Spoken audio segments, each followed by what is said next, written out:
Bonsoir à toutes et à tous. Il ne faut pas trop le dire, mais nous allons fêter Noël un peu en avance sur le plateau de l'Esprit des Lettres, avec une foison de livres qui pourront donner éventuellement des idées de cadeaux. Bienvenue à vous, bienvenue sur cette émission consacrée aux livres de religion et de spiritualité que KTO vous propose chaque mois en lien avec le Jour du Seigneur et la Procure qui nous reçoit ici toujours magnifiquement. Nous sommes installés dans cette librairie du 6e arrondissement à Paris. Bienvenue également à nos 3 auteurs et à leurs livres qui vont nourrir cette soirée un peu spéciale. Nous les avons choisis spécialement pour Noël. Isabelle de la Garandrie, bonsoir. Bonsoir. Alors vous avez un parcours un peu atypique, vous êtes professeure agrégée de lettres, théologienne, vous êtes engagée dans l'Église au titre de Vierge consacrée et vous publiez votre second livre après un premier ouvrage sur le pardon. Donc cet ouvrage est dédié cette fois à l'Eucharistie, le titre « Membres d'un même corps », sous-titre « L'Eucharistie et l'Église », c'est publié donc chez Artege. Et en fait c'est disons-le, c'est quand même un livre de théologie qui passe en revue tous les aspects possibles de la question, toutes les questions soulevées par le mystère de l'Eucharistie et de l'incarnation. Nous approchons Noël, évidemment. Autant de sujets difficiles que vous rendez très accessibles. C'est un livre exigeant, mais très nourrissant. Marie-Gabrielle Leland, bonsoir. Bonsoir. Alors, très heureux de vous recevoir sur le plateau. Vous êtes une spécialiste de l'art chrétien, vous êtes journaliste, vous êtes aussi conférencière et vous avez l'art précisément d'aborder les peintures, les sculptures en dépassant la technicité et en portant votre lecteur à une véritable contemplation, on peut le dire. Et là, vous publiez chez Tekki un florilège de l'art chrétien. Alors, je prends un peu mon élan parce qu'il y a 4 volumes.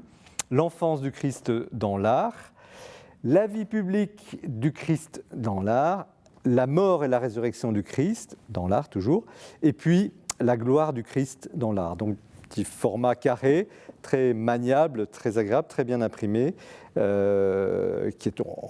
reviennent à une sorte de musée idéal, on pourrait dire, de la peinture. L'approche est mondiale, vous allez du 4e au 21e siècle, il y a toutes les techniques, la peinture, la fresque, les vitraux, les tapisseries, les bas-reliefs, les sculptures, enfin rien n'est oublié, mais surtout c'est votre choix.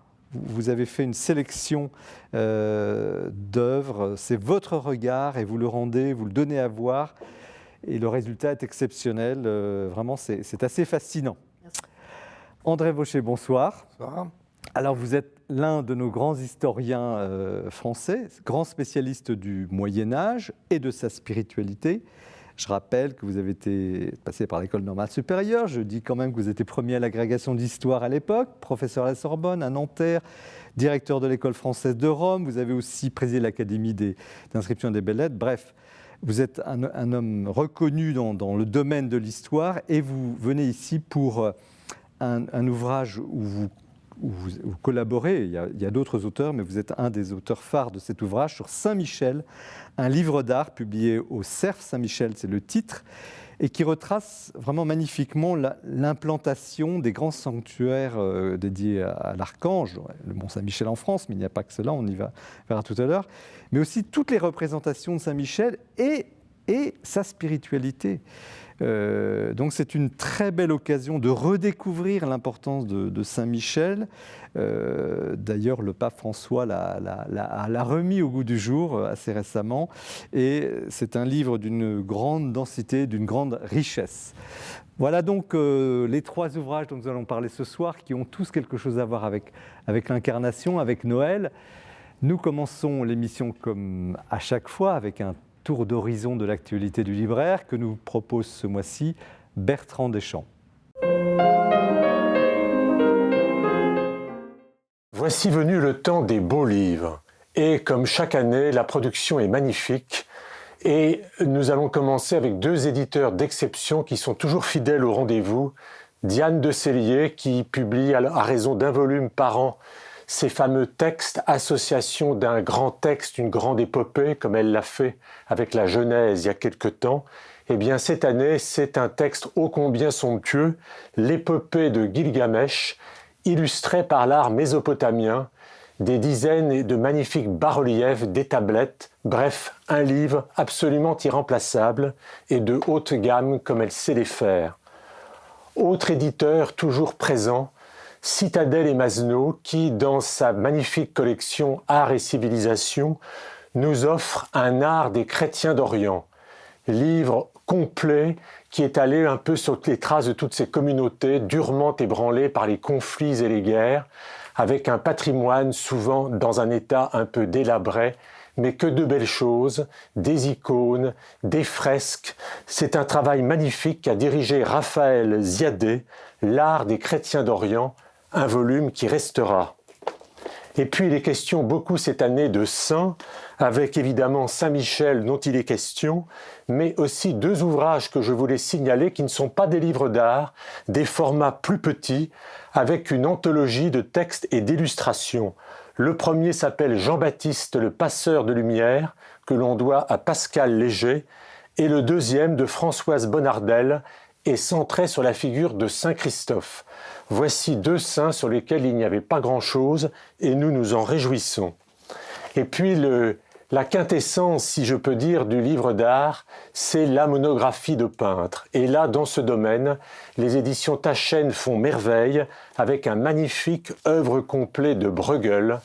Bruegel, ce peintre qui nous touche tellement parce qu'il semble décrire nos propres vies à la manière d'une bande dessinée, avec de magnifiques scènes d'hiver, sous la neige, ce que Charles-Henri Roquet appelait la ferveur des hivers. De neige, il est évidemment question dans le très beau Blanc, Histoire d'une couleur, que l'on doit à Michel Pastoureau, un ouvrage tellement attendu, tous les aspects du blanc, le blanc du deuil, le blanc de la pureté, un livre étincelant avec lequel Michel Pastoureau clôt une aventure éditoriale commencée il y a 20 ans avec le bleu. Et moi, avec cette chronique, je clôt une autre aventure et à vous, chers fidèles amis d'Esprit des Lettres, je souhaite un magnifique Noël. Merci Bertrand pour cette évocation de beaux livres, pour votre passion pour les livres communicatives. Nous commençons l'émission avec le livre d'Isabelle de la Garandrie, intitulé « Membres d'un même corps, l'Eucharistie et l'Église ». C'est chez Artege. Alors, ce n'est pas un livre d'art, mais c'est un livre de théologie, d'approfondissement et qui, justement, dans ce contexte de Noël, est très utile. Un petit mot sur vous quand même, parce que tout le monde, on ne vous connaît pas forcément et on a envie de savoir, vous êtes donc vierge consacrée, je le disais au début de l'émission, vous êtes aussi professeur dans un lycée. Racontez-nous en quelques mots votre parcours. Eh bien, tout simplement, j'ai cheminé vers ma vocation tout en me formant aux lettres à la Sorbonne. J'ai suivi des études de lettres pour être professeur de lettres. Puis bon, sans raconter tout mon parcours vocationnel, c'est vrai que pour moi, il y a eu un moment très fort dans ma vie lors du sacrement de réconciliation, ce qui fait que j'ai un goût spécial pour ce sacrement et que je lui ai consacré ma première recherche théologique, mon premier ouvrage. Et peu à peu, j'ai cheminé. Et pour moi, un endroit où porter du fruit, c'est le monde, la vie ordinaire. Je suis très marquée par la figure de Madeleine d'Elbrel. Donc, peu à peu, ça, l'enracinement dans un diocèse, puis plein d'autres raisons, m'ont fait cheminer vers la vie consacrée dans l'ordre de Vierge. Vous n'êtes pas religieuse au sens strict, mais vous êtes consacrée. Et par exemple, vous êtes allée, aujourd'hui, vous aviez cours dans votre lycée. Oui. Vous êtes là avec votre croix? Non, bien sûr. Je respecte la neutralité d'État dans mon lycée public. Ça ne vous empêche pas de témoigner autrement? Autrement, je crois qu'il y a à vivre tout simplement en gestes, et notamment dans le service du frère. Et enseigner, je crois que c'est une des très belles missions qui nous est offerte. Donc je suis ravie de l'accomplir. On sent le professeur, parce que vous écrivez de façon très claire sur un sujet complexe. Pourquoi ce thème du corps, de l'Eucharistie, de l'Église, de l'incarnation, puisqu'on approche de Noël? Alors il y a une double raison. Déjà, dans ma recherche théologique, quelque chose qui me marque, moi, c'est ce lien entre le jeu de la foi, le JE, la foi, et le nous ecclésial, l'Église que nous formons. C'est vraiment quelque chose qui traverse toutes mes réflexions. Et quand je cherchais un sujet, parce qu'à l'origine, c'est vrai que c'est une réflexion qui est venue de mes études de théologie, et je me suis demandé pourquoi nous chantons « Devenez ce que vous recevez, devenez le corps du Christ ». C'est très bien, je le chante avec beaucoup de foi. Mais finalement, de quoi est-ce que je parle quand je dis « corps du Christ » ? Ça a été le point de départ, tout simplement. Alors, qu'est-ce que c'est le corps du Christ? Qu'est-ce que c'est l'Eucharistie? Parce que tout le monde a ce mot à la bouche, mais c'est vrai, quand on vous lit, on comprend justement qu'on ne sait pas, ou qu'on ne sait pas tout, qu'on n'a pas tout compris, et peut-être vous-même n'avez pas tout compris. Comment pourriez-vous résumer pour nos téléspectateurs cette notion, enfin, l'Eucharistie, le corps du Christ? Ça me semble bien grand, je crois déjà que c'est un mystère qui nous dépasse, je ne prétends pas l'avoir compris.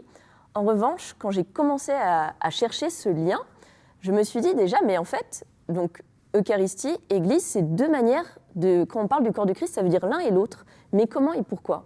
Et pour traiter ça, je me suis dit, en réalité, il faut partir de cette notion de corps, le corps et relation.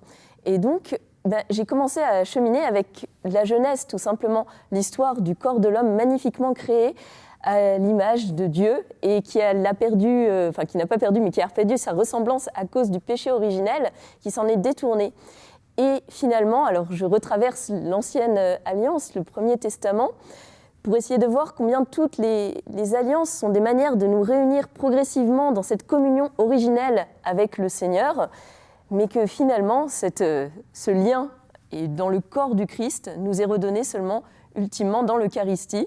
Mais en même temps, ça nous est donné, mais nous avons toujours plus, par ce corps du Christ qui nous est donné, à le devenir les uns avec les autres, ici et maintenant, et plus tard. Et quelle est la foi de l'Église catholique? C'est spécifique à l'Église catholique quand même, enfin, les Églises orthodoxes aussi, les protestants d'une certaine manière, mais quel est le spécifique de l'Église catholique quand on dit Eucharistie? Qu'est-ce que c'est que l'Eucharistie? Alors, c'est vrai qu'on parle beaucoup, nous, chez les catholiques, de présence réelle, et c'est quelque chose d'important et d'essentiel, mais plus que de spécificité uniquement catholique, c'est juste, je crois qu'on a vraiment à redécouvrir, nous justement, c'est la grandeur de ce qui nous est donné. On a une grande foi eucharistique chez les catholiques, on en parle, mais souvent on la déconnecte un petit peu du réel. On va se dire, je vais à ma messe, je vais prendre mon temps d'adoration, et c'est magnifique, mais ça va aussi avec les autres. On n'est pas chrétien tout seul, et je ne suis pas sûre que ce soit directement, spécifiquement catholique, mais c'est vrai que nous, on met l'accent profondément là-dessus, et notamment sur l'adoration. Et pour devenir ce corps du Christ, on ne peut pas ne pas se soucier de l'autre. Si mon frère est souffrant, il faut en même temps que ça aille avec le temps d'adoration que je viens de prendre. Est-ce que l'actualité un peu dramatique, en tout cas bousculée de l'Église, et de l'Église de France en particulier, vous a poussé à écrire ce livre? Ça ne m'a pas poussée directement, mais ça a été un encouragement, puisque le mémoire initial à l'origine de ce livre, quand j'étais en train de retravailler pour écrire et publier ce livre, on a eu toutes les révélations qui sont arrivées à ce moment-là sur les différents abus sexuels et la pédocriminalité. C'était un encouragement justement pour cette interdépendance dans le grand corps du Christ que nous formons les uns avec les autres. Si nous formons ensemble le corps du Christ et que nous avons à le devenir toujours plus, comment puis-je ne pas prêter attention à mon frère qui est en souffrance? Et c'est dramatique, mais on n'a pas su écouter les membres les plus souffrants, à l'inverse de ce que nous demandait saint Paul dans sa première épître aux Corinthiens. Donc je l'ai vu vraiment aussi comme un appel. Justement, je pense que toujours plus penser en termes de corps du Christ que nous recevons et que nous devenons est une invitation à nous soucier de ceux qui souffrent, mais également à se dire comment nous, ensemble, on va réagir face à cet énorme virus, ce cancer qui nous ronge. Et quel est votre le diagnostic, vous venez de le faire, mais votre préconisation, vous avez dit, l'adoration c'est bien, mais il faut aussi penser aux autres. La notion de communion aussi, vous insistez beaucoup là-dessus. Oui. Qu'est-ce que c'est que la communion? C'est un peu impensif, on va dire la communion. Il y a la communion, effectivement, sacramentale, mais il y a la communion des frères et des sœurs qui forment l'Église. Comment vous pourriez Qu'est-ce que vous pourriez nous dire de ça? Qu'est-ce que vous avez compris de la communion de l'Église?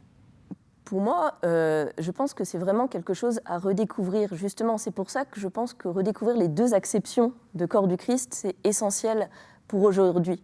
On ne peut pas considérer l'un sans l'autre, elles se tiennent la main.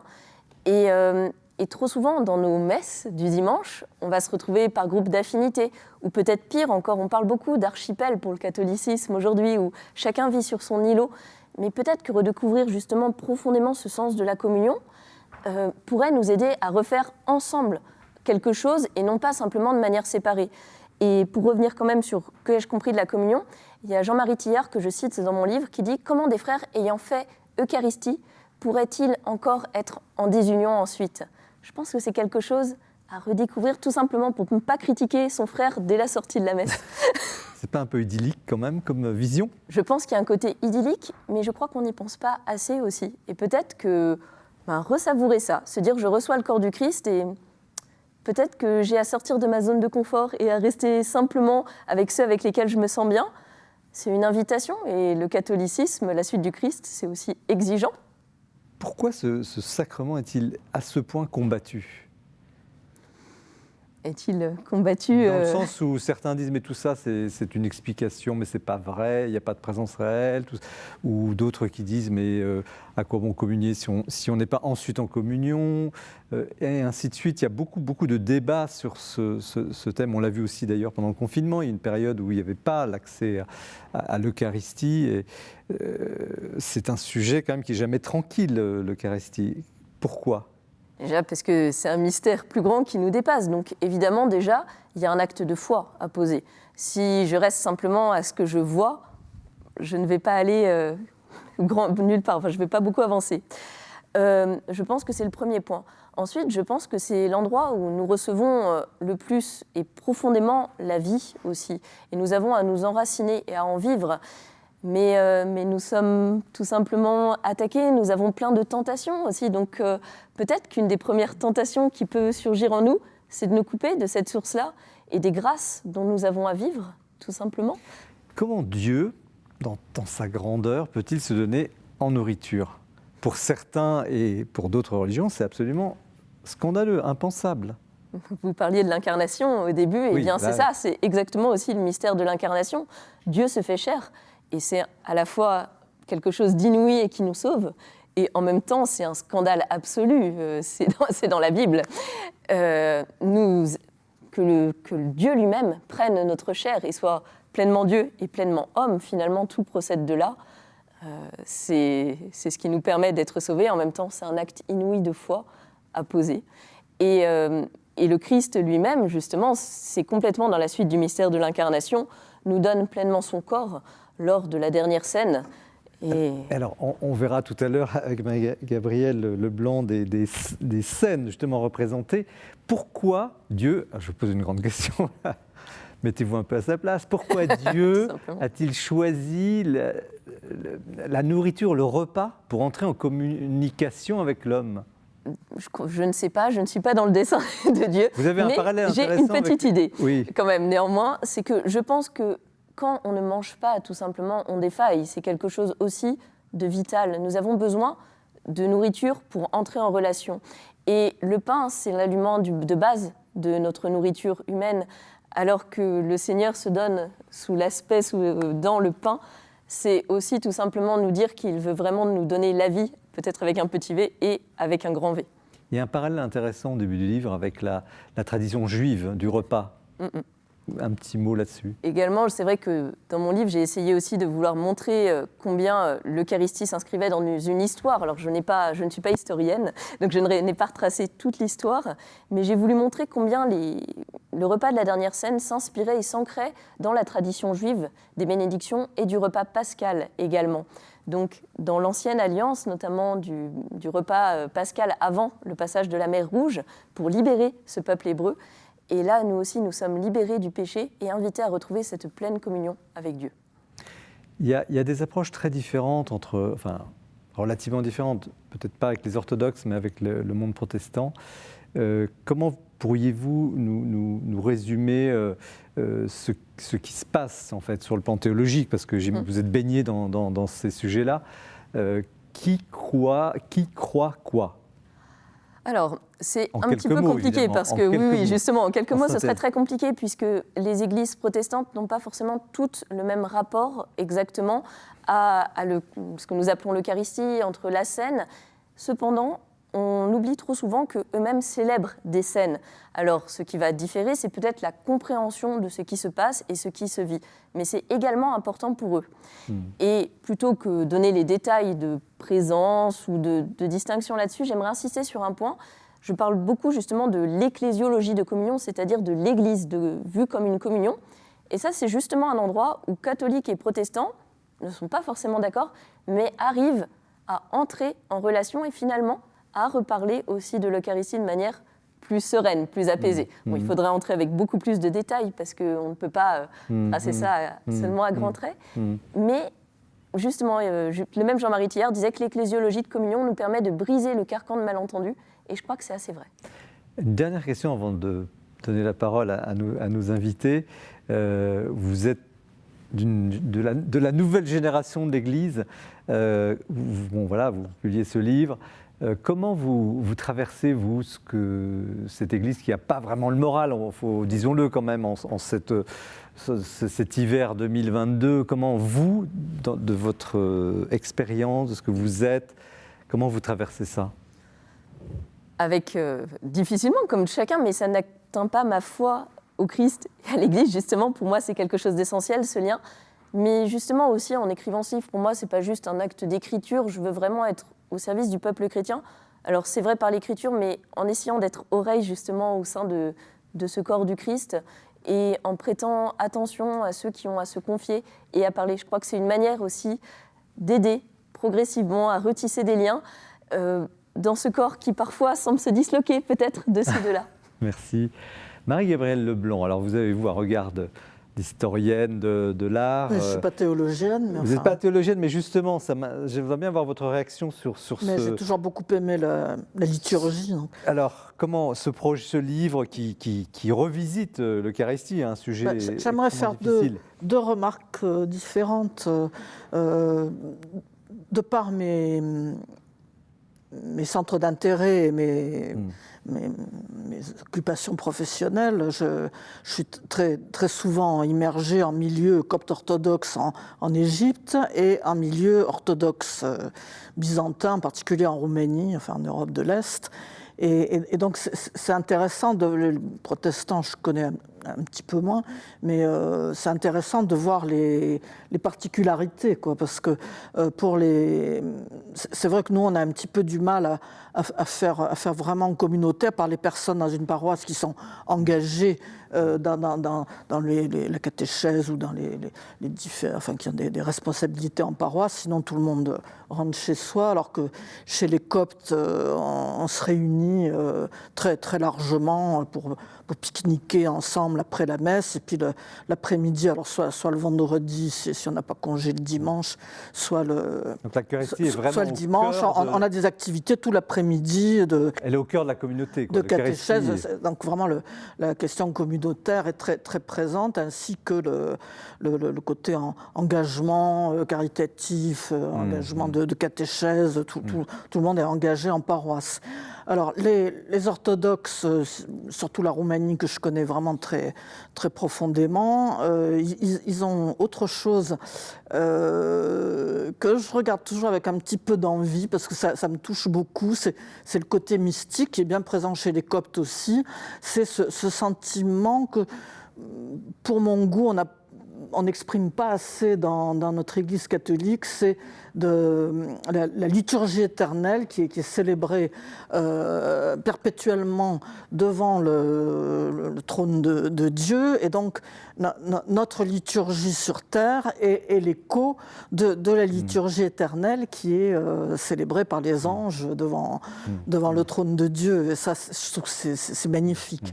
Alors ça, c'était une chose, et pour aller dans le sens, j'ai porté une citation de quelqu'un que j'aime énormément, le bienheureux Vladimir Guica, donc ce prince roumain devenu prêtre et prélat catholique qui est mort martyr sous la torture dans les geôles communistes dans les années 50. Et donc il a développé toute une pensée de la liturgie du prochain, la liturgie du pauvre et du souffrant. Et il dit, cette liturgie, tout le monde est à même d'y participer, cette sorte de messe blanche, tout le monde peut la dire, avec une tacite consécration sur le modèle de l'autre, et le même démenti des apparences qui ne sont pas le Christ et le recèlent pourtant. Double et mystérieuse liturgie, du côté du pauvre, voyant venir à lui le Christ sous les espèces du frère secourable, du côté du bienfaiteur, voyant apparaître dans le pauvre le Christ souffrant sur lequel il se penche. Et donc il explique, je ne veux pas lire trop longtemps, il explique comment le lien entre le sacrement du pauvre, et le selon pauvre, la nécessité du pauvre. C'est le prolongement de l'Eucharistie qu'on a célébré le matin, ou qu'on a reçu André le matin. Vauchet, alors vous êtes historien pur, je ne vais pas vous poser une colle de théologie, mais quand même vous y entendez, vous connaissez très bien la spiritualité du Moyen-Âge, je le disais au début. Comment vous recevez un ouvrage très moderne, finalement, de notre invité ? Je le reçois avec beaucoup d'intérêt et j'ai eu beaucoup de plaisir à vous lire. Et votre livre, je dirais que c'est un peu comme le mystère, on y pénètre un petit peu difficilement au début, et puis, au fur et à mesure qu'on avance, on comprend mieux, ça s'illumine et ça devient tout à fait passionnant. Alors, en tant qu'historien, si vous voulez, moi, ce qui me frappe beaucoup, c'est que vous parlez peu de la présence réelle. C'est pas un reproche, hein, mais dans l'époque qui m'est la plus familière, le Moyen-Âge, au contraire, c'est le grand débat. Est-ce que la présence du Christ dans l'Eucharistie est symbolique, c'est la thèse de Béranger au XIIe siècle, ou est-ce que le Christ est réellement, alors que veut dire réellement, il faudra justement voir, présent dans les deux espèces. Voilà. Donc c'est un débat, et un débat... Pourtant, c'est bien avant la Réforme. Voilà, ça c'est au XIIe siècle que ça commence, et puis ça continue par la suite. Alors, l'Église, de l'époque, par contre-coup, a réagi, et à mon avis peut-être réagi un peu trop loin, en mettant l'accent à tout prix sur la présence réelle, pour bien s'opposer à l'interprétation symbolique de la présence du Christ. Et du coup, alors ça a favorisé tout un imaginaire médiéval, mais qui a eu des prolongements jusqu'au XIXe siècle dans certaines régions, qui veut absolument... qui croit ou qui veut croire que dans l'hostie et dans le vin consacré, eh bien, il y a vraiment le corps et le sang du Christ, avec en particulier toutes sortes non seulement de légendes, mais d'accusations contre des Juifs qu'on accuse de lacérer, de frapper à coups de couteau des hosties consacrées pendant la journée du Vendredi Saint. Alors de là s'écoule du sang, par exemple le miracle des billettes, mais des miracles des billettes à Paris... est fameux, mais il y en a eu des centaines dans toute la chrétienté. Donc ça a développé, si vous voulez, l'idée que vraiment l'hostie, c'était le corps au sens physiologique du terme, et qu'il y avait du sang, et que si on tapait dedans, ben, ça saignait. Voilà. Il y a eu toutes sortes de miracles aussi autour d'hosties qui avaient brûlé et qui étaient devenues rouges ou noires, et alors on a créé tout un culte du Saint-Sang autour de cela. Isabelle Lagarandé, on est allé trop loin dans cette direction ? Mais c'est vrai que ce sont les débats médiévaux qui sont très très intéressants, et je pense que progressivement la théologie a essayé de retrouver un équilibre par rapport à ça, justement tout en gardant la présence réelle comme très importante, mais en gardant aussi le côté symbolique et en sortant aussi de ces représentations. Voilà. Il me semble je ne dis pas qu'on revient au symbolisme, mais qu'on fait quand même une part plus grande au symbolisme qu'on a voulu écraser avec le marteau pilon. Tout à fait. Je crois qu'on est plus dans un équilibre. Est-ce qu'il n'y a pas une ambiguïté ou un grand paradoxe dans le christianisme, où finalement on donnerait plus de place au corps divin, Dieu fait homme, incarné, et le paradoxe, on, entre guillemets, mépriserait le corps humain. Le corps... alors, c'est une question assez provocante, un peu à grands traits, hein. Mais est-ce que vous recevez cette question ? Je pense que c'est plutôt ce qu'on en a fait avec des interprétations, aussi tout un... peut-être des formats de mortification également corporelle, des choses qui ont pu aller vers des excès.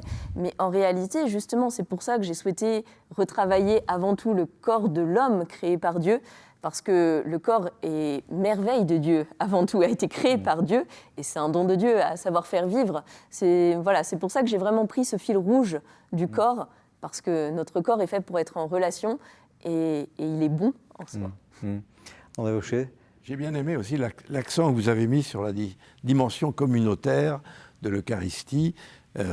C'est pas simplement le fait que moi, individu, je vais assister à la messe et j'en reviens sans être sorti de ma solitude ou de mon solipsisme. Voilà. Vous mettez bien en parallèle et en rapport l'aspect communautaire et l'aspect sacrificiel. Mais est-ce que ça a toujours été le cas? Est-ce qu'on a toujours eu conscience de cela?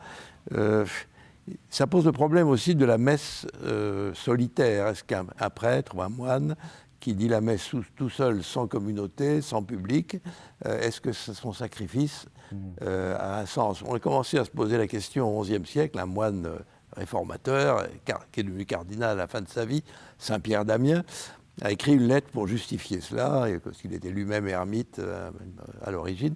Il dit « Mais oui, mais je ne suis pas vraiment seul, je suis en pensée avec le monde. » Mais j'avoue que ça ne me convainc pas tellement, et que je pense que quand même que la messe solitaire, sans public et sans peuple, je ne dis pas qu'elle ne vaut rien, mais elle est quand même un peu vidée de sa signification. Alors, Marie-Gabrielle Leblanc, il y a quelque chose à la fin du livre d'Isabelle Garandry, vous parlez de poétique. Et je me disais qu'il y a finalement dans l'Eucharistie la volonté d'une proximité à travers un message, à travers un symbole et une présence réelle. Et c'est un peu le propos de l'art. C'est-à-dire que là, l'artiste va essayer de rendre présent, par le biais du dessin et d'autres techniques. Qu'est-ce que ça vous dit, cette proximité? Est-ce que Dieu veut être proche? Qu'est-ce que ça veut dire? On est dans le mystère de Noël. Comment justement ramasser ça, ramasser votre travail, la théologie, la haute théologie, pas la haute technologie, la haute théologie et la grandeur de l'art? Déjà, depuis que Dieu s'est fait homme, ça légitime, plusieurs conciles l'ont bien affirmé, ça légitime un art chrétien. Donc ça condamne, c'est un peu dur, quoi. Mais enfin, l'iconoclasme, le refus de toute image. Oui. Bon, ça c'est une chose. Et puis, ce qui est important, enfin, en tout cas nous les historiens d'art chrétien, ça nous touche énormément, c'est la beauté de Dieu. Bon, chacun sait que Dieu est la bonté parfaite, la justice parfaite, mais la beauté, on n'y pense pas forcément. Et j'ai regardé la messe à Cotignac pour le 8 décembre célébrée par Monseigneur Ray sur CNews, et l'homélie était en grande partie sur la beauté de Dieu. Donc ça, c'est quelque chose qui m'a énormément touchée toute ma vie. Le Christ, c'est la beauté parfaite. Dieu est l'auteur de toute beauté. Donc c'est la mission de l'artiste d'essayer de faire transparaître cette beauté de Dieu. L'Eucharistie est aussi une œuvre d'art, une beauté bien sûr, et à nous divine. aussi d'en faire des œuvres d'art autour de nous. Très bien. Alors voilà, merci Isabelle de la Garandry. Membre d'un même corps, l'Eucharistie et l'Église chez Arthez, un livre de théologie, mais un livre qui ouvre énormément de perspectives, d'horizons. Nous poursuivons l'émission avec le coup de cœur qui est présenté ce mois-ci par Jean-François Rode. Restez bien avec nous, nous allons aborder maintenant, plus proprement parlant, l'histoire de l'art dans la deuxième partie de cette émission. Je voudrais vous recommander ce soir un ouvrage remarquable, Les Jésuites, Histoire et Dictionnaire, qui paraît dans la collection Bouquins. Un travail énorme qui a demandé des années de préparation et de mise au point et qui sort aujourd'hui, non pas sous la direction de deux jésuites, mais sous la direction de deux historiens de grande classe, Pierre-Antoine Fabre et Benoît Pierre, avec évidemment beaucoup de collaborateurs, dont de nombreux jésuites. Et donc, l'originalité de cet ouvrage, c'est que c'est à la fois donc une histoire et un dictionnaire. Et c'est pas si souvent que ça que nous avons une histoire qui nous prend la compagnie de Jésus depuis les origines jusqu'à vraiment aujourd'hui. Avec, disons, au moins 3 accents. Le premier, c'est que le livre insiste sur le fait que la Compagnie de Jésus n'est pas d'abord un ordre religieux qui, après, décide de faire telle ou telle chose, des collèges, des universités, ça. Non. D'emblée, la Compagnie de Jésus est fondée par et pour la mission. Et cette caractéristique missionnaire est fondamentale pour comprendre les jésuites. C'est d'ailleurs le sens aussi du 4e vœu que les jésuites font au pape. Ce n'est pas du tout un attachement personnel. Vous vous souvenez peut-être que Ignace et ses compagnons, qui s'étaient rencontrés à Paris, vont à Venise, ils désirent aller prêcher aux infidèles, si possible subir le martyre. Comme ils ne peuvent pas partir parce que la mer est fermée, ils décident de rester ensemble et d'aller se mettre à la disposition de celui qui sait le mieux où sont les priorités missionnaires de l'Église, le pape. Deuxième caractéristique, ce livre aussi contredit l'idée qui nous parcourt souvent un peu la tête, qui est qu'il y a eu une première compagnie qui a été, vous savez, supprimée par le pape en 1773, brillante, flamboyante, extrêmement influente, et aussi d'ailleurs suscitant énormément d'ennemis. Et puis, donc, après la reconstitution de la compagnie en 1814, eh bien, une compagnie beaucoup moins rayonnante, un peu fermé, même carrément réactionnaire. Donc, troisième caractéristique, eh bien aussi, il insiste sur l'universalisme de la compagnie. Ça, on le connaît assez bien, mais peut-être pas à ce point. Les jésuites ont toujours su à la fois protéger l'unité de l'ordre avec le lien ou avec le préposé général, et aussi des provinces extrêmement inculturées et ayant leurs caractéristiques propres. Voilà, donc une très belle histoire de la compagnie. Et puis, un dictionnaire avec à peu près 1000 notices. Beaucoup sont biographiques, à la fois les anciens qu'on connaît bien et les modernes. Parmi les anciens, par exemple, connaissez-vous Alexandre de Rhodes, qui a évangélisé le Vietnam et qui a, pas lui tout seul, mais qui a finalisé la création d'un alphabet vietnamien à partir de l'alphabet latin avec des signes permettant de noter les accents toniques du vietnamien. C'est quand même pas rien de créer un alphabet. Et puis dans les jésuites modernes, vous avez aussi bien, je sais pas, Paul Beauchamp, Xavier Léon Dufour, Michel Le Certeau. Voilà. Mais il n'y a pas que les biographies. Il y a aussi des articles thématiques, par exemple, évidemment, jansénisme, mais aussi réduction du Paraguay, mais aussi tyrannicide, mais aussi théâtre dans les écoles, ratio studiorum, c'est-à-dire en fait la réflexion sur l'organisation des études, etc., etc. Voilà, un ouvrage de référence avec à chaque fois une bibliographie après chaque notice, donc un livre à avoir sous la main. Et surtout, c'est un livre qui permet de comprendre pourquoi les jésuites sont si intéressants. Merci Jean-François.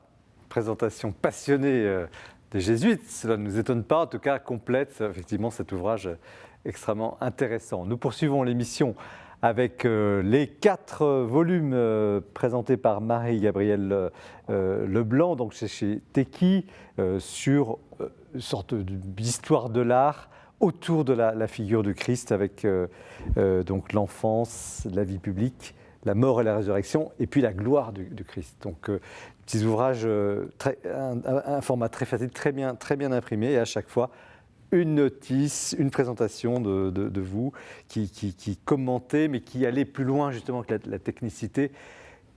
Un mot quand même sur vous, votre expérience, parce que c'est pas banal vous avez consacré votre vie à l'histoire de l'art chrétienne. Complètement, c'est ma passion depuis l'âge de 6 ou 7 ans, depuis que je sais lire, c'est une vocation personnelle. Mais il y a quelque chose de plus chez vous, parce que vous n'êtes pas seulement une technicienne de l'art. Ah non. Vous lisez à travers l'œuvre, finalement, l'âme de l'œuvre. Bon, déjà, les artistes des siècles passés, c'est un peu comme mes grands amis.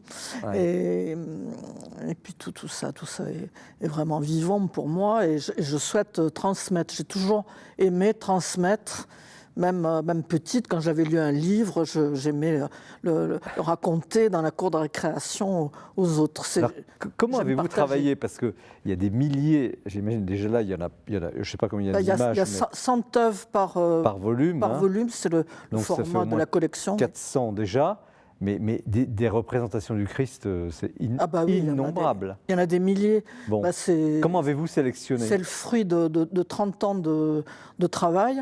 Donc, mais c'est sur les des livres, critères... on met 30 ans pour les écrire. Sur des critères de beauté, sur des critères de signification j'ai fait 30 ans de reportage avec le photographe John Paul, auquel il faut rendre hommage, puisque bon, il est parti au ciel en 2018, donc il savait que ses livres étaient en préparation, mais bon, il n'a pas pu les voir publiés.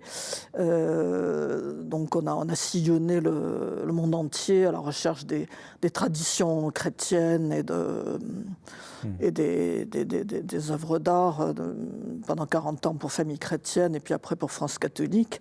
Et donc je me trouve à la tête d'une énorme photothèque. Et Alors, quand vous avez, chaque œuvre, on l'a photographiée sur place. Par exemple, bien sûr, mais sur la Nativité, par exemple, bon, c'est le premier volume, et bon, il y a ensuite l'adoration des mages, l'épiphanie, etc., l'enfance de Jésus. Sur la Nativité, vous avez, je sais pas, 400 images. Qu'est-ce qui vous guide pour choisir? Je sélectionne et puis après j'élimine avec beaucoup de soupirs et de regrets pour que ça fasse un ensemble cohérent. Et ce qui a plu à mon éditeur dès le départ, c'était le fait que ça aille du 4e au 21e siècle. Donc il y a des artistes chrétiens d'aujourd'hui, vivants ou disparu récemment. Et puis Orient et Occident, ça c'est un petit peu rare parce qu'en général les gens sont spécialisés sur une période ou une région de... Si vous aviez à nous décrire finalement l'histoire de l'art chrétienne par grande époque, quelle serait-elle? J'aime bien aller entre l'Orient et l'Occident chrétien. Oui. Mais dans le temps, quelles seraient les grandes phases de cette histoire de l'art chrétien? Alors, il faut bien voir la différence entre l'Orient et l'Occident. Donc, l'Orient évolue très, très, très lentement. C'est son charisme d'être un petit peu immuable, aussi bien du point de vue de la pensée, spiritualité, liturgie et art. Tandis que l'Occident, c'est comme un kaléidoscope. Hein. Si vous passez en revue 2000 ans d'art chrétien en Occident, depuis l'art des catacombes, l'art carolingien, pré-roman, gothique, la Renaissance, etc. Mais s'il y a eu des moments de rupture, ou je sais pas, la Renaissance, ou même dans la technique même, qui auraient marqué cette histoire de l'art chrétien? C'est pas la technique qui est importante, c'est plutôt la spiritualité. Il y a un double mouvement. Je renvoie à un article que j'ai publié la semaine dernière, je crois, dans France catholique, justement sur 2000 ans d'art catholique. Alors c'était le point de vue catholique.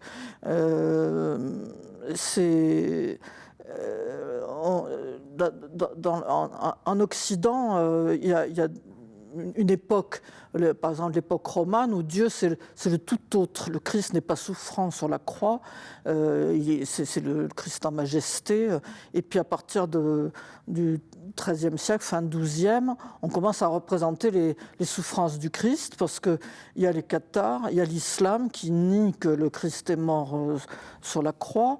Donc on veut montrer que le Christ, on dit toujours le doloris, oui, mais c'est à certains moments, il y avait besoin de montrer les souffrances du Christ sur la croix, les souffrances de la passion.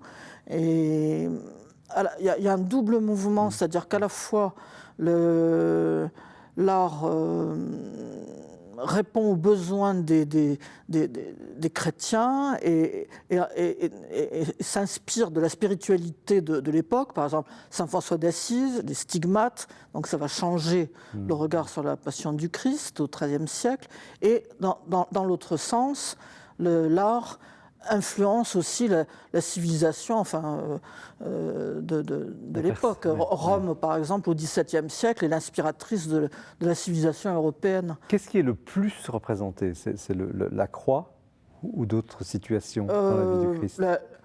La Vierge Marie et la croix, je dirais, le plus. La Vierge Marie, vous préparez un 5e tome, il faut le dire. Mon éditeur m'a bien recommandé d'en parler. On n'aura pas oublié de le dire. Je n'ai pas pu, pour différentes raisons, publier le livre sur la vie de la Vierge Marie cette année, mais ça sera pour l'année prochaine, dans un an, dans la même collection. Est-ce qu'il y a un âge d'or où vraiment ça aurait été le summum de l'art chrétien? Non.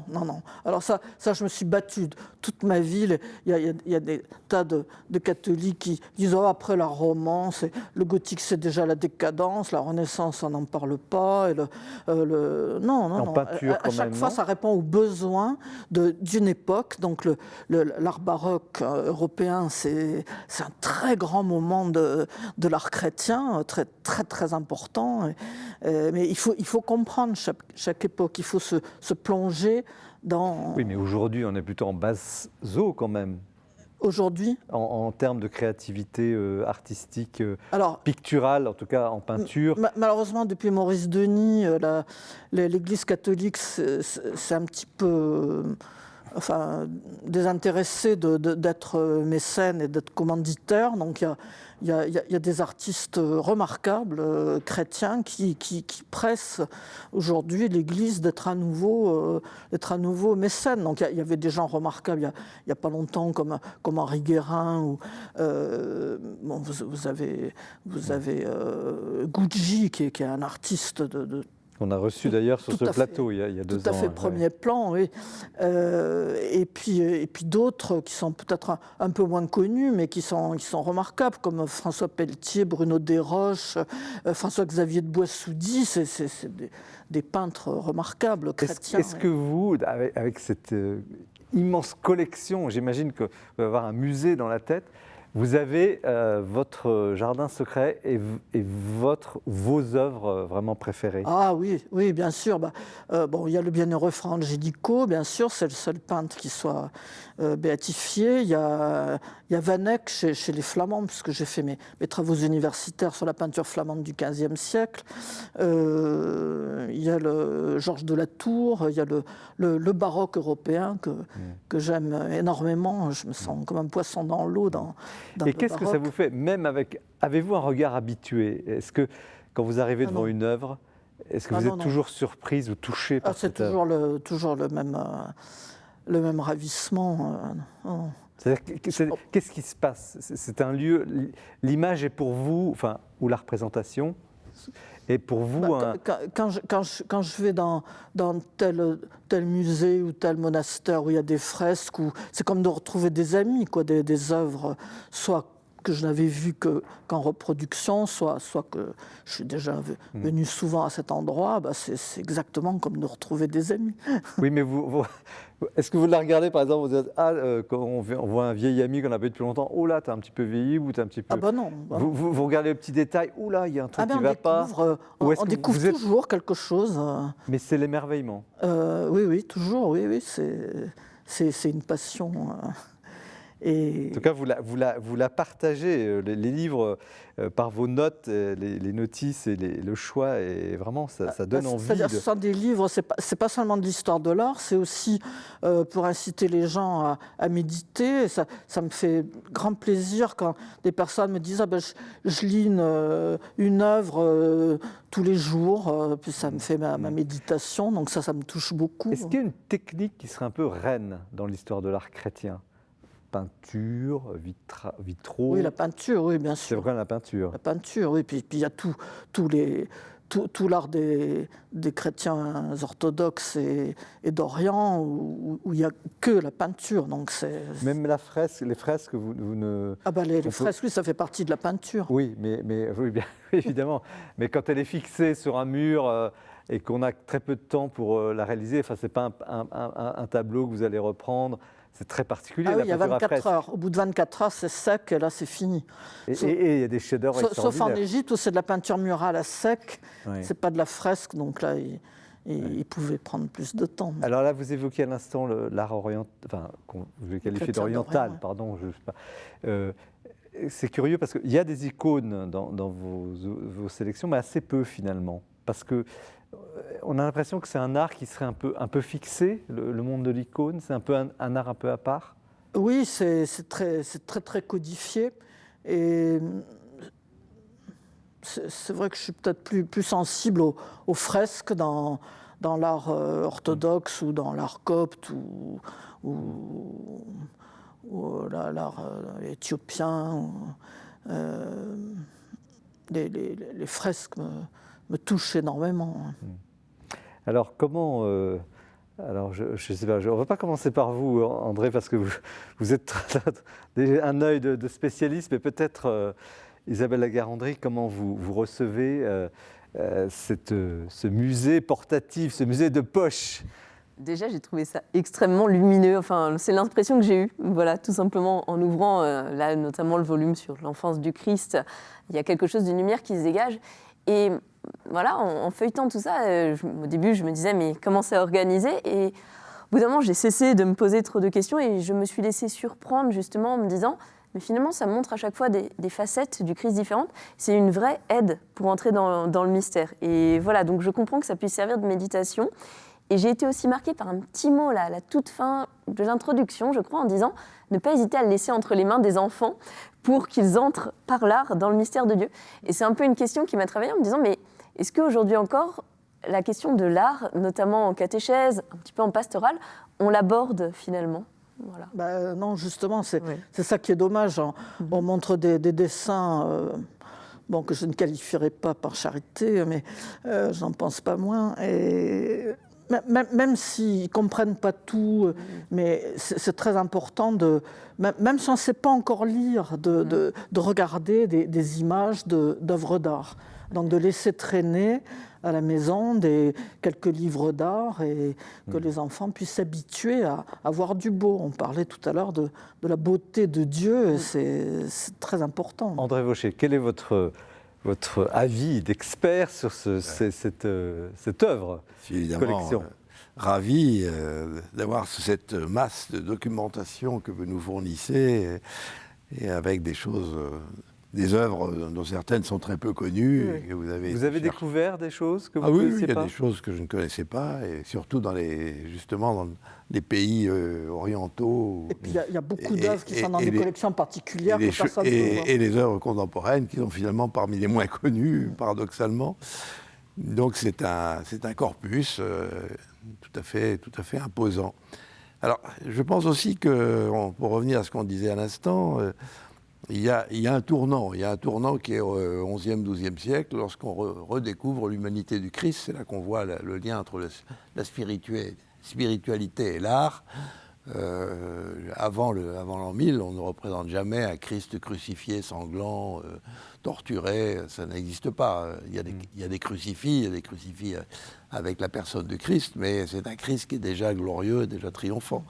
À partir du Volto Santo de Pise, c'est-à-dire vraiment, on est au début du XIIe siècle, au moment où le premier Christ en bois, qui ressemble vraiment à un être humain torturé.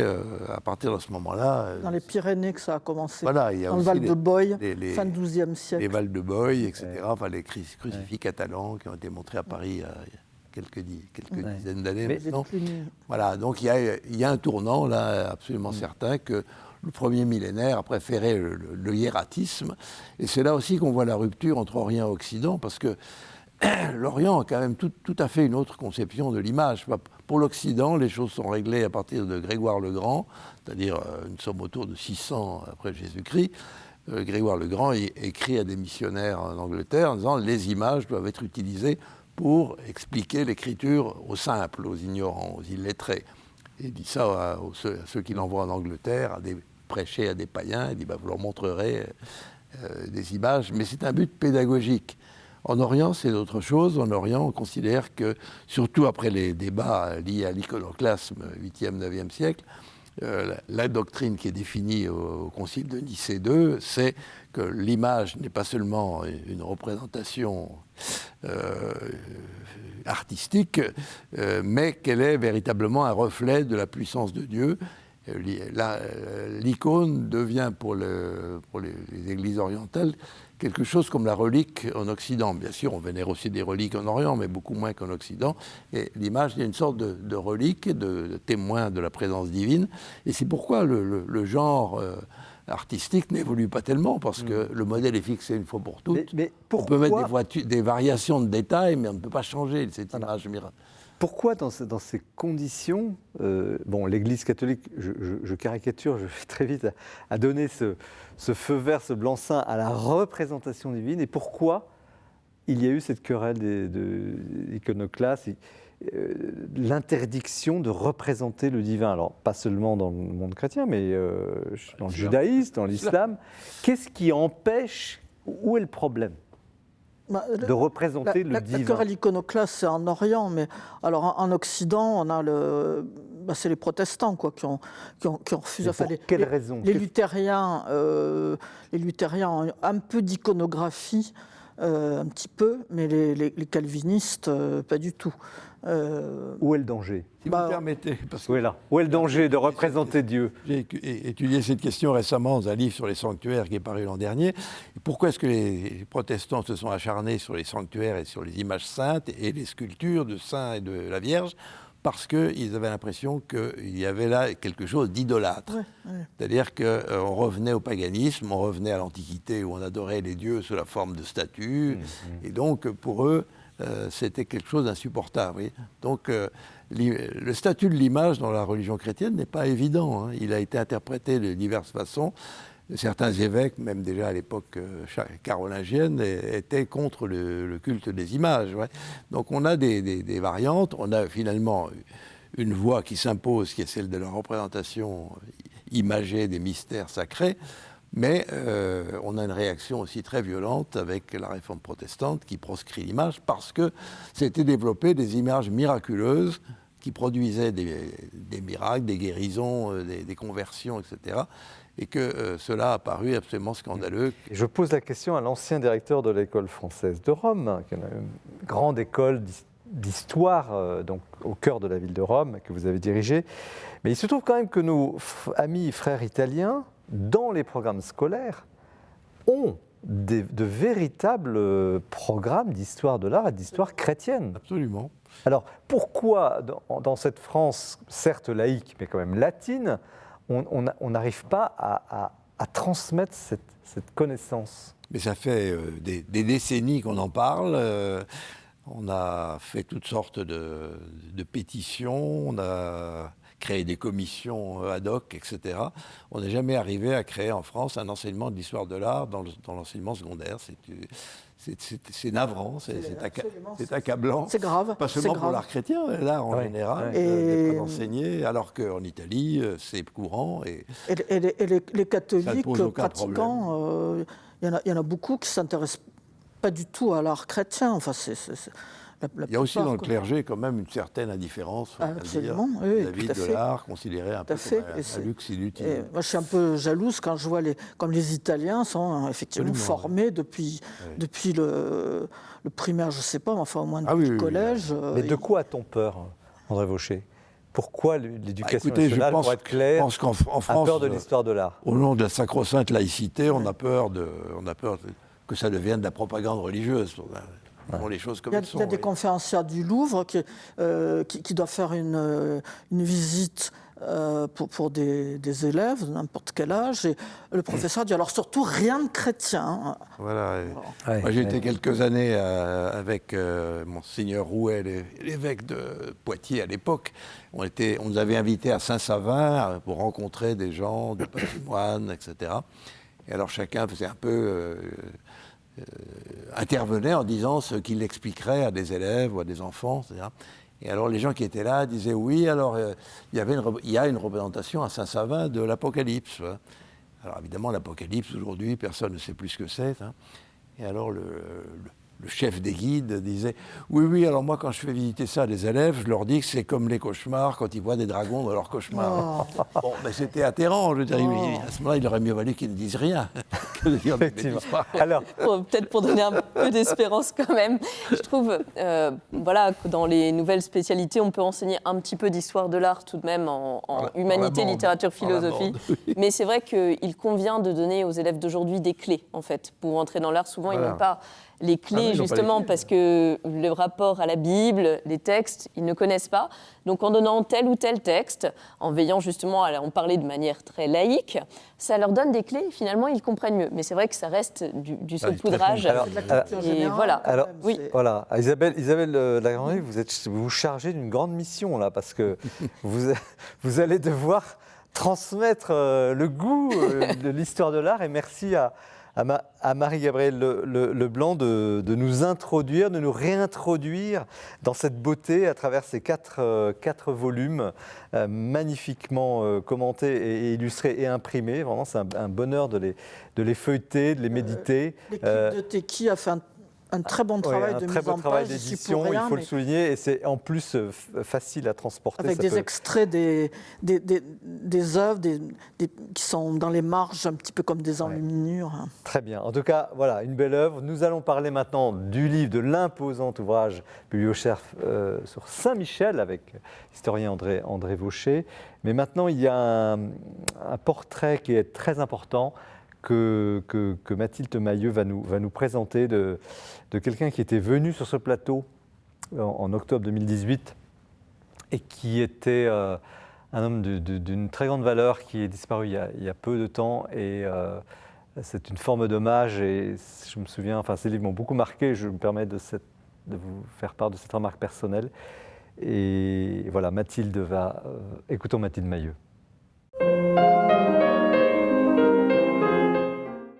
Ce soir, nous tenions à rendre un immense hommage à Christian Bobin. Christian Bobin était un poète et un grand écrivain. C'était un enchanteur. Oui, il savait enchanter notre vie avec ses mots. Et puis, c'était un homme qui était comme un serrurier de l'âme. Il savait ouvrir la porte de notre cœur sur un monde plus vaste, plus beau, plus juste, plus serein, plus fraternel, plus humain. C'était un homme de foi, il ne s'en cachait pas. C'était un homme qui plaçait son espérance dans les évangiles. C'était un homme rare, un homme d'une immense gentillesse, au rire joyeux, communicatif, au rire tonitruant même. Un homme qui était rare donc, comme je le disais, et que nous avons eu la chance de rencontrer plusieurs fois ici. Alors son œuvre est immense, la littérature est endeuillée, et nous, ses lecteurs, eh bien nous sommes en plein désarroi. Mais son trésor, il nous le reste. Je vais vous jeter pêle-mêle des titres que vous connaissez, que peut-être d'autres vous les découvrirez. Vous allez redécouvrir peut-être Un bruit de balançoire, La présence pure, La part manquante, L'homme joie, La nuit du cœur, La plus que vive, et puis tant d'autres encore. Et puis ces deux derniers, Le muguet rouge, et puis Les poètes sont des monstres. Et puis il y eut L'homme qui marche, et puis il y eut Le Christ au coquelicot, et bien sûr, Le trébat, qui est une sublime évocation du Saint d'Assise. Pour terminer cette chronique, je voulais vous raconter une anecdote. Il y a quelques années, à l'occasion de la sortie de La Nuit du Cœur, parue chez Gallimard, nous l'avions reçu à la librairie. Je l'avais rencontré, nous avions parlé, il y avait beaucoup de monde. Et beaucoup de lecteurs, d'admirateurs ont fait la queue pendant longtemps pour le rencontrer et faire dédicacer leurs livres. Et puis j'ai remarqué un jeune couple qui se tenait loin et qui prenait un soin tout particulier à être toujours les derniers de la file. Alors que je m'approchais du jeune homme, il me dit cette chose absolument sublime. Il me dit « Vous savez, pour moi, rencontrer Christian Bobin, c'est très très important, car grâce à lui, je lis. » Alors ce soir, c'est l'homme joie qui s'en est allé, mais nous tenions encore une fois à lui dire toute notre gratitude, vraiment, pour tout ce qu'il nous a apporté. Merci Mathilde pour cette magnifique évocation que nous partageons effectivement. Et c'est un grand homme, mais c'est aussi la force des livres de pouvoir retrouver, justement la grâce du livre, de pouvoir retrouver ce qu'il a été, le meilleur de ce qu'il nous a donné. Nous poursuivons l'émission avec le beau livre, le grand livre sur Saint-Michel, aux éditions du Cerf. André Vaucher, qui est un grand historien, est un des auteurs de cet ouvrage qui fait une sorte de fresque des grands sanctuaires, mais aussi de l'histoire de l'art autour de Saint-Michel, de l'archange Saint-Michel. On va maintenant découvrir un peu qui est l'archange Saint-Michel. D'abord, un petit mot sur vous, André Vaucher. Comment vous pourriez vous définir? Bien, comme un historien du Moyen-Âge et de la spiritualité, et également comme un passeur entre les historiens français et les historiens italiens, puisque j'ai vécu 18 ans en Italie, donc je me sens chez moi quand je suis là-bas, tout autant que quand je suis ici. Et c'est un peu l'histoire aussi de ce livre. Voilà, alors ce livre apparaît comme une série d'articles, enfin, sous la forme de... Mais en fait, ce n'est pas une collection d'articles simplement, c'est le fruit d'un travail de collaboration. La plupart des gens qui publie dans ce livre, ont travaillé ensemble depuis une vingtaine d'années sur Saint-Michel, son culte. Nous avons organisé ensemble une demi-douzaine de colloques. Il y a beaucoup d'Italiens, hein, voilà, en Italie, en France aussi, au Mont-Saint-Michel. Ouais. Voilà, donc c'est un peu le débouché éditorial le plus beau du point de vue esthétique de tout un effort de recherche, parce que finalement le culte de Saint-Michel, bizarrement, n'avait jamais été tellement étudié dans une perspective historique. Ouais, et qu'est-ce qui vous pousse personnellement qu'est-ce qui vous a poussé à travailler justement ce mystère de Saint-Michel? Parce que c'est un archange déjà, vous allez nous dire ce que c'est qu'un archange par rapport à un ange, et pourquoi cet attachement à Saint-Michel? Alors Saint-Michel apparaît très tôt, puisqu'on le trouve déjà dans la Bible, on le trouve dans le livre de Daniel, et même dans quelques écrits antérieurs, comme protecteur du peuple d'Israël. Donc c'est un des anges chargés par Dieu de protéger son peuple, de le soutenir dans les combats qu'il a menés contre les Grecs, contre les Romains, enfin tous ceux qui en veulent à Israël et à son Dieu. Voilà. Et ensuite, ce culte est repris par les chrétiens, et dès les premiers siècles du christianisme, on voit des sanctuaires dédiés à Saint-Michel en Orient. Le culte est vraiment d'origine orientale. Dès le IVe siècle, il est attesté à Constantinople, où à la fin du Moyen-Âge, il y aura au moins 15 églises à Constantinople dédiées à Saint-Michel, ce qui n'est quand même pas rien. Et puis, ça passe en Occident à partir du Ve siècle, avec un ancrage très fort dans l'Italie du Sud, qui, rappelons-le quand même, appartenait à l'Empire byzantin, donc c'est le même monde, la Pouille. Et dans cette région du sud de l'Italie, il y a un massif montagneux qui domine la mer Adriatique. Et au sommet, il y a le grand sanctuaire du Gargano, Saint-Michel du Gargano, qui est le point de départ et de rayonnement du culte michaélique. Et le Mont Saint-Michel, notre Mont Saint-Michel, on est en fait une fille. C'est vraiment ce qu'on appelle notre Mont Saint-Michel est, si je peux dire, une succursale ou un relais, puisque lorsque l'évêque Aubert, l'évêque d'Avranches, en 709, a voulu créer un sanctuaire dans l'île qui faisait face à sa cité épiscopale, eh bien, il a envoyé des moines chercher au Gargano des traces, pas des reliques, puisque évidemment il ne peut pas y avoir de reliques pour un ange, mais on l'a trouvé comme un rocher où on aurait vu la trace du pied de l'ange, un morceau de drap qu'il aurait laissé sur l'autel lors de son apparition. Voilà. Parce que tout le culte de Michel est fondé en Occident, est fondé sur l'apparition. Michel serait apparu au Mont Gargan et aurait soutenu les chrétiens dans leur lutte contre les païens, et en particulier les Lombards dans cette région. Voilà. Et ensuite, ça se diffuse donc par...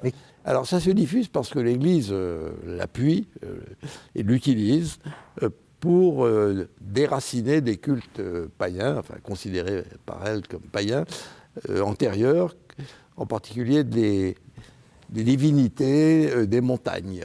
Les sommets des montagnes ont toujours attiré à toutes les époques et dans toutes les civilisations l'attention des populations comme une sorte de lieu où se rencontrent l'ici-bas et l'au-delà. Vous voyez, il y a quelque chose dans le sommet de la montagne de fascinant qui touche au sacré.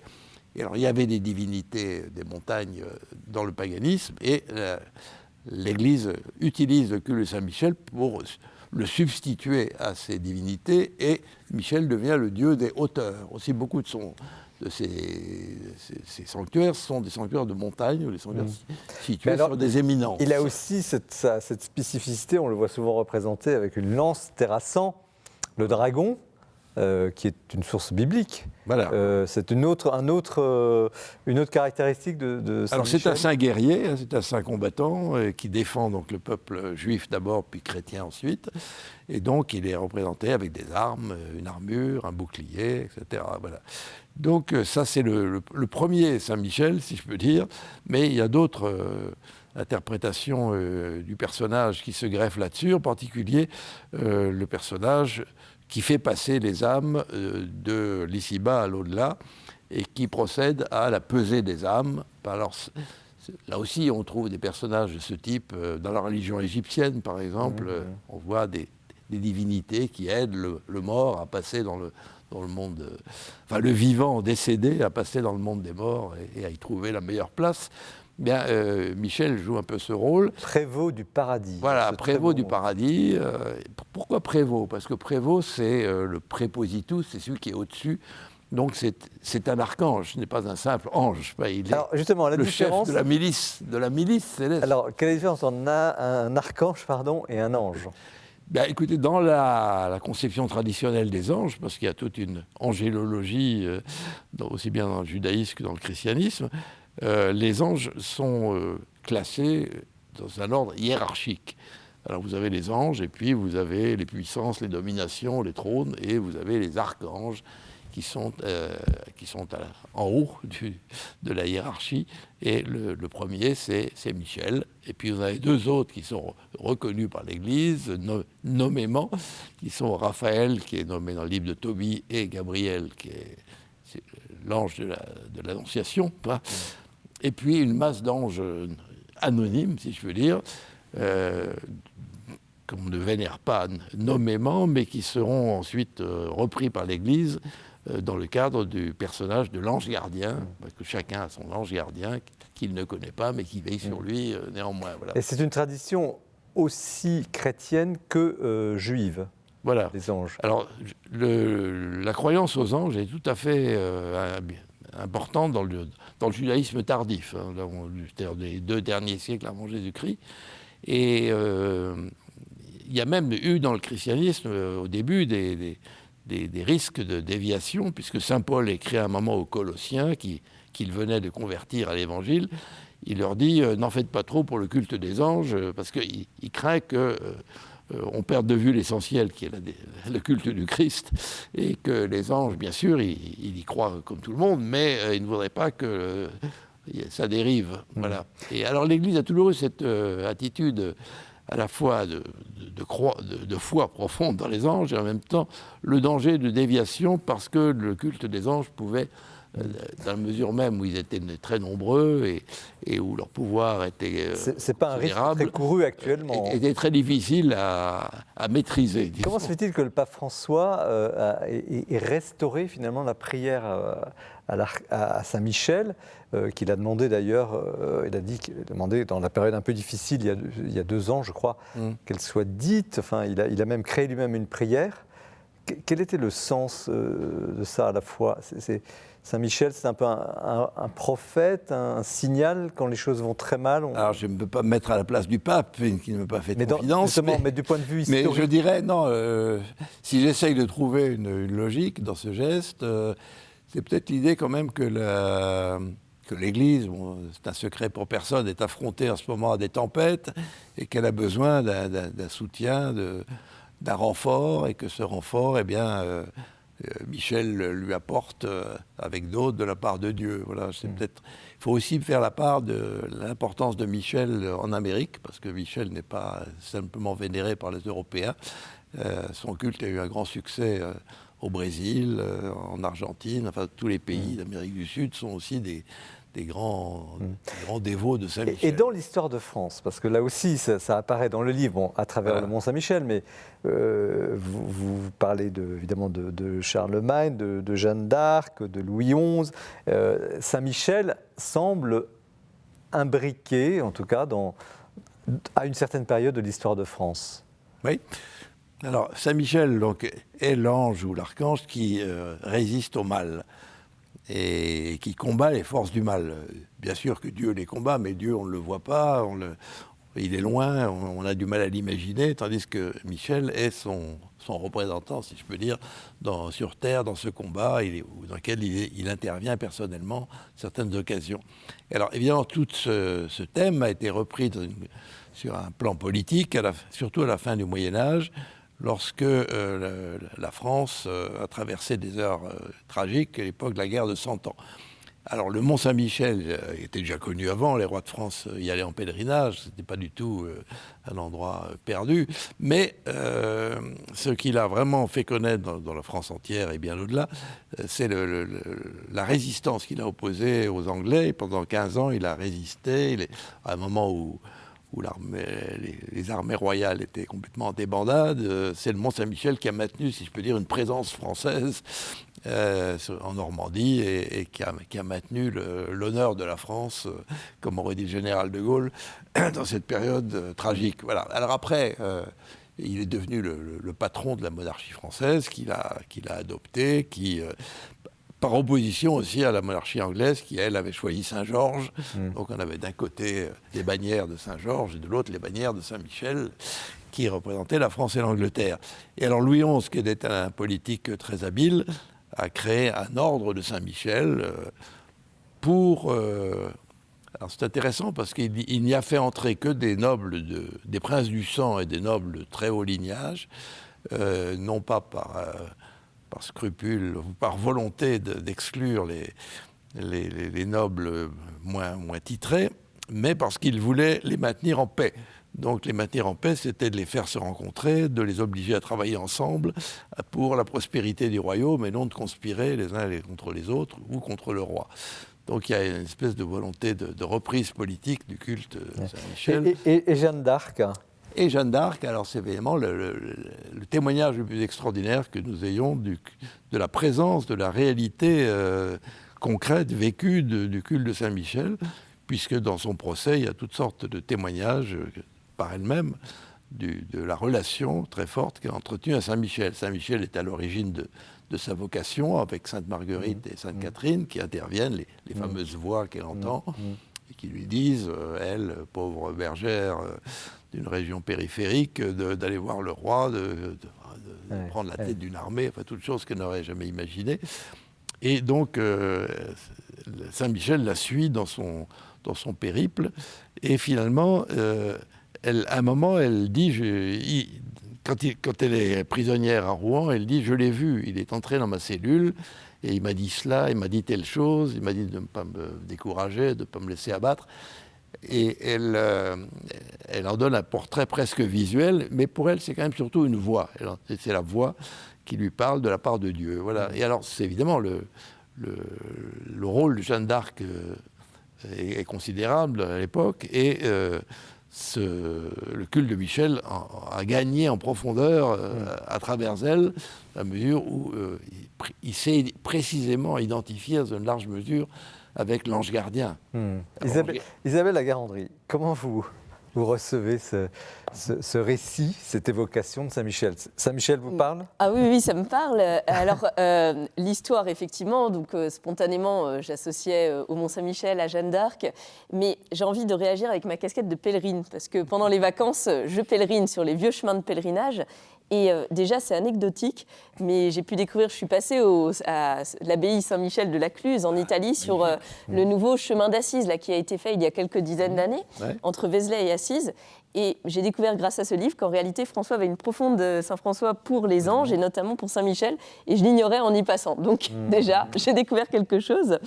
Et je me suis demandé, puisque j'ai aussi fait le chemin de Saint-Jacques de Compostelle, c'est vrai qu'on est à une époque de renouveau des pèlerinages. Est-ce qu'il y a un petit peu des choses comme le Codex Calixtinus, des textes un petit peu anciens, traditionnels? C'est un livre qui raconte justement un petit peu le pèlerinage à Saint-Jacques de Compostelle, qui raconte pas mal de choses. On a des traces, en tout cas, de ce qui se vivait au Moyen-Âge. Est-ce qu'on a ce genre un petit peu de témoignage pour aussi raviver des routes de pèlerinage à Saint-Michel, ou beaucoup moins, finalement? Pas tellement. Il n'y a rien de comparable au livre du pèlerin de Saint-Jacques de Compostelle ou au codex que vous évoquiez tout à l'heure. Il y a énormément, par contre, de témoignages iconographiques.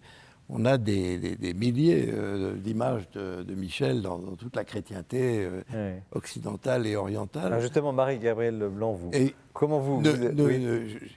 Simplement pour dire que Michel n'est pas simplement un saint catholique, disons.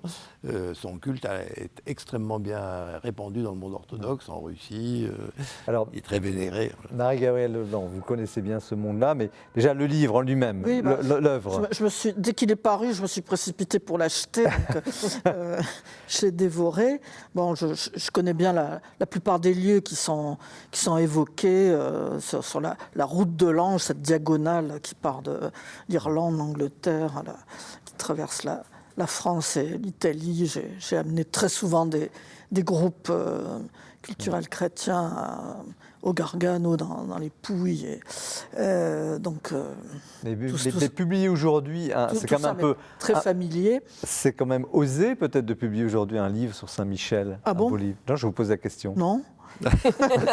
Si, ça peut, Non, C'est quand même pas un sujet. Si les anges sont à la mode, on va en ça peut parler. paraître très rétro. J'ai toujours été passionné par l'angéologie. Enfin, j'ai beaucoup, comme je vais beaucoup dans les sanctuaires orthodoxes en Europe de l'Est, donc j'ai beaucoup étudié les 9 cœurs des anges et tous les attributs toutes ces gradations, ces vocations différentes des anges. Les orthodoxes ont gardé les 7 archanges que nous avions jusqu'au Concile de Trente, puis le Concile de Trente